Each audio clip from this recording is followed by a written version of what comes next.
Welcome to this module on the 5 generic strategies. Once we've done a situational analysis of the external environment and looked at various suppliers and buyers and rivalry in the industry and the like and all those various things we talked about before, and looked at the groups and where we compete or where the industry tends to fall out in terms of competition, and we've looked internally at our resources and capabilities, the next step is to use all of that data and analyze all of that data so that we can go in and develop some sense of our own competitive strategy, how we plan on thinking through and what initiatives we want to develop. And those initiatives are typically done in the context of 5 generic strategies, ways to compete. When studies have been done about how businesses compete, we've generally come up with 5 generic approaches, which is what this particular module will discuss. This first lecture will talk about an overview of the 5, and then we'll have future lectures that talk about the various elements of those different strategies going forward, with a final overview once again and summary. So here we talk about the overview.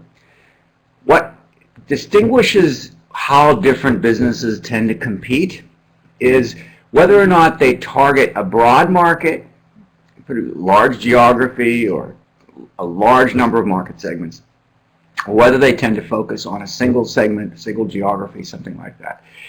Perhaps they're young females, 15 to 19, that sort of a range. That's a focus strategy. But someone that develops products and services that support men and women of all ages, that would be more of a broad market focus. The second dimension is whether or not you tend to want to focus on the lowest cost, lowest priced product. Your lowest cost leads you to have a lower price, so you look into that scenario.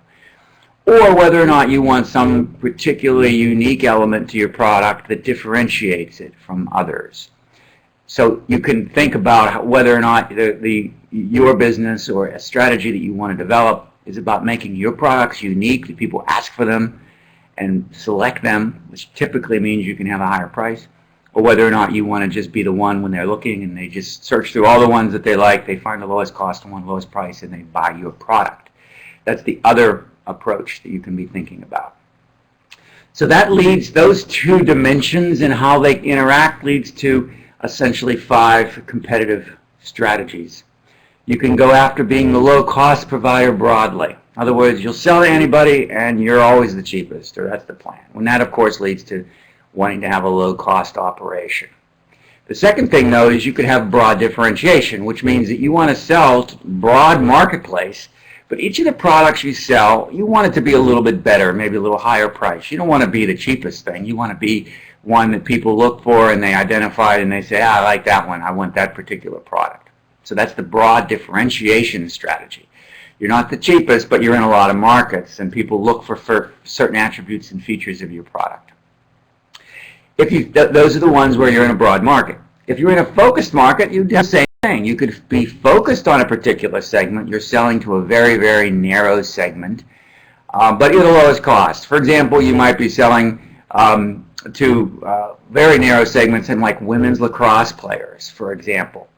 Well, there's certain markets you go into college areas and the like, and you might sell the very cheapest products for lacrosse. Those products might go into lacrosse markets, and they're very good, and they, whatever, they're good enough that you could buy them, and they're the ones, if you just want to buy a bunch of things, you buy the lacrosse products and balls or whatever that are focused on this particular product or this particular niche. Or you can be differentiated in that niche, and you want to be the one that all the very best women's lacrosse players have or want, because they're differentiated. There's something about them that they're better. They have some technology that other people don't have. They have a brand that other people don't have. Look, feel, style, whatever, but something that people want. But it's still a very niche market, if you notice. So those are the 4 when you think about the dimensions. But right in the center, you also have the strategy of how what's called the best cost strategy, which is like a value plan. You want to be If you're trying to combine all of these in any of these markets, you can be the one that has the differentiated product that's also cheaper. So it seems to have a sense of quality, a value pricing model that you get out of the deal. And that's a strategy that is defensible in the sense that if you're differentiated, other people can't come in underneath you on a price, but at the same time you're squeezed on all ends. So it has its pluses and its minuses, and we'll talk about all of those things a little bit later. So those are the 5 generic strategies. In our next lecture, we'll start and dive more deeply into the low-cost provider strategy, which is competing with low cost, but at the same time being in a broad market. So we'll see you at that lecture.